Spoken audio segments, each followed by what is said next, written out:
Hey guys, welcome back to the channel. It's Space Monkey Mafia here, and today we're going to be doing Tales from Retail. I cannot change the price. Again, I cannot change the price. Like I said before, I cannot change the price. Truly tried to make this shorter, but the dude was persistent, leading to a long story. For the past 2 years, I worked at a fruit stand during fall for a local organic apple farm.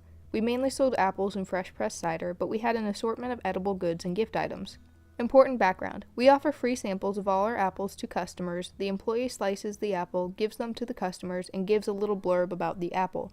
We sell all of our apples at $2.95 a pound. Yes, that is expensive, but apples are organic and the farm is basically a hobby for the owners.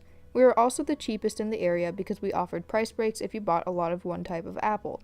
If you bought 10 pounds to 19 pounds of one type of apple, the price dropped to $2.75 a pound. The price drops more from there. You cannot pick the apples yourself, so the customer basically tells us what they want, and we bag them from crates in the employee area, weigh them, and label the bags. The stand closes in mid-December, and we usually start a sale right after Thanksgiving on a lot of items, but we never put a sale on apples or cider during that time. The only times we put sales on apples was if the apples were too soft to be used for anything besides applesauce, or it was the week before closing. So I'm working about a week after Thanksgiving, and we just implemented our usual sale. It was a weekday, so it was slow. We were empty when a group consisting of 2 Asian couples comes in and are browsing around the stand. The group eventually comes up to the counter, and my coworker, CW, starts to help him. I was sorting through the apples, waiting to help her if she needed the help to bag apples. They proceed to try all of the apples, around 10 different types, with one man, M1, mainly talking to CW, then translating to the wives, while the second man, Man 2, makes small comments in English to M1. After trying all of the apples, the wives go back to looking around the store, and the men start to order apples. CW, would you like to buy any apples? M1, yes, I would like 15 pounds of Fuji at $1.50 a pound. CW, I'm sorry, sir, the prices are right here, points to our price sign. We sell apples at $2.75 a pound for 15 pounds of Fuji. M1, no, I want them for $1.50 a pound. CW, sir, I cannot give you the apples for $1.50 a pound. We don't sell any apples for $1.50 right now. The cheapest we have is red golds for $2 a pound, or you can buy 100 plus pounds for $2 a pound. M1 pulls out a receipt. Here is my receipt from last year. I bought 15 pounds of apples at $1.50 a pound. CW inspects receipt. Sir, you bought these apples at the tail end of our season last year. We were likely having a sale on the apples then, but we do not have that sale right now. M1, so you cannot sell me the apples for $1.50 a pound? CW, I cannot sell you apples for $1.50 a pound. M1, you sure you can't sell me apples for $1.50 a pound? CW, I do not decide the prices and I cannot change them for you. Therefore, I cannot sell you apples for $1.50 a pound. The men go to their wives and discuss the price. My CW turns to me with a shocked look because we have had people complain about the price but never haggle. The men come back up and I decide to help them as my coworker already dealt with them and I could tell it had worn her thin. She ended up going to our storage to start restocking the cider. Me. Hi sir, can I get you any apples today? M1. Yes, I would like 15 pounds of Fuji for $2 a pound. Me. Sir, 15 pounds of Fuji costs $2.75 a pound, which leads to an apple total of $41.25. M1. Your coworker said we could have them for $2 a pound. Me. Sir, I was right here when you were talking to her. She explained to you the prices. M1. No, she said we could have them for $2 a pound like it says on the sale sign. Points to a sign discussing the sale on red gold apples. Me. Sir, that sale is only for the red gold apples. Would you like to try them again? M1. Yes. Tries them and clearly doesn't like them. Okay, I will still get 15 pounds, squints at me, for $2.25 a pound. Me. They are $2.75 a pound. I cannot change the price. M1. Okay, fine. I will buy them at $2.75 a pound. Me. Starts bagging the apples. Wives. Drop off other merchandise they are buying. Me. Finish bagging and places bag on scale for them to see. Here is 15 pounds of Fuji apples. Charges for the apples and other items. M1. You sure you can't sell me the apples for $1.50 a pound? Me. I cannot change the price. I can only sell them to you for $2.75 a pound. M1. Not even for $2?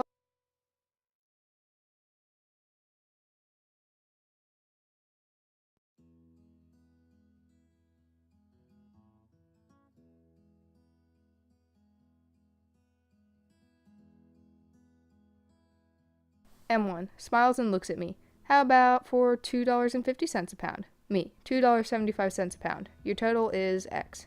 M1. Alright. Can you use your employee discount on my transaction? Me. No, the owner monitors employee discount transactions and I do not let anyone use my discount. M1. Haha, I give in. Chuckles and hands over his card. I hand him his receipt to sign and give him his itemized copy. Me. Have a nice day. They finally leave. My CW has been listening the entire time, and we just stare at each other in disbelief and give a sigh of relief that they finally left. They were there around 30 minutes. Edit. This took place in America. The Green Glop. I work at a large, well-known home improvement lumber hardware store. Normally, I work returns, but this evening I was helping out in self-checkout. It was near closing and the store was quiet. I'm standing out front watching for customers when the teenage head cashier walks up and we start chatting. Not having a lot in common with this kid, I'm kind of looking around as he's talking, and I notice this drop of bright green translucent goop on the floor between us. He looks down at it and I say, "Ew, what in the world is that?" I'm about to walk over and grab a cleaning wipe when I see the kid leaning down to get a better look at the green glop. His finger is inching towards it and I say loudly, "Hey, don't touch that." Keep in mind we have many toxic items in the store, from rat poison to cleaning acids, paint remover, wood stains, etc. Before I can say another word, he puts his finger in the middle of it and pops his finger in his mouth.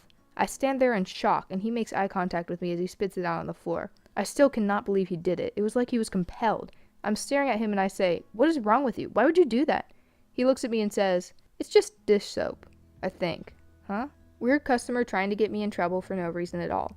I used to work part-time at a normal grocery store almost every day after school, typically from 16:15 till 22:15, closing the store. The weird thing happened about a year ago, and is probably the only out-of-the-ordinary thing that happened to me when I was working retail. It was close to closing time, about 21:30 in the evening. We were 2 workers left in the store and not too many customers, as usual. I was stocking the shelves to ease the load for the people opening tomorrow morning. It had been a tough day in school, from which I went straight to work, so I was a little bit tired, not much though. While I was sorting things on a shelf, a Karen Sharon walks up behind me. She comes to ask if I could help her find a certain bag of chips or something similar. She's smiling and being friendly, and so am I, nothing special. As I have her follow me to the counter where the snacks are, I happen to yawn a little. She asks something along the lines of, "Oh, are you a bit tired, son?" with a normal friendly tone. I just answered something as, "Yes, ma'am, I had a slightly exhausting day at school today before I came here. It's going to be nice to go home and get some rest." At the same time, I hand her the chips she wanted. She smiles, thanks me, and tells me to take it easy and continue shopping. As I said, nothing extraordinary here at all. In a matter of minutes, I was done doing what I was doing and headed back to help my coworker at the checkout. We were just 2 at work because it was so late. When I got to the checkout, the lady was also done with her little grocery shopping. I scanned her stuff, she paid, and after my usual, "Thank you, have a nice evening, ma'am," she answered, "Thank you, sleep well tonight," and headed off. Still, nothing special here. The next day at 16:15, when I got to work, my manager was there and called me into her office, and she looked bewildered. The regional manager of the chain was also there because she just happened to be visiting at this time of the week. I obviously had no idea what was going on, so I very nervously just sat down. Super nervous because of the look on my manager's face and the fact that the regional boss stands right next to her. She started by asking me, "What on earth were you doing yesterday?" While I was obviously extremely confused, she went on to tell me, "This one lady called in this morning. She told me that she needed help and had asked you for help. She then told that you had just screamed at her to go away and started ranting about how tired you were and how you hated this place and whatnot." All I could think of at this point was, "What?" I'm sure my facial expression said so too. My manager asked, "Do you want to tell us about it?" So I obviously tell her how it was, that it was a normal smiling customer, and I helped her while being very polite. All I did was tell her that I was a bit exhausted after she had asked if I was so.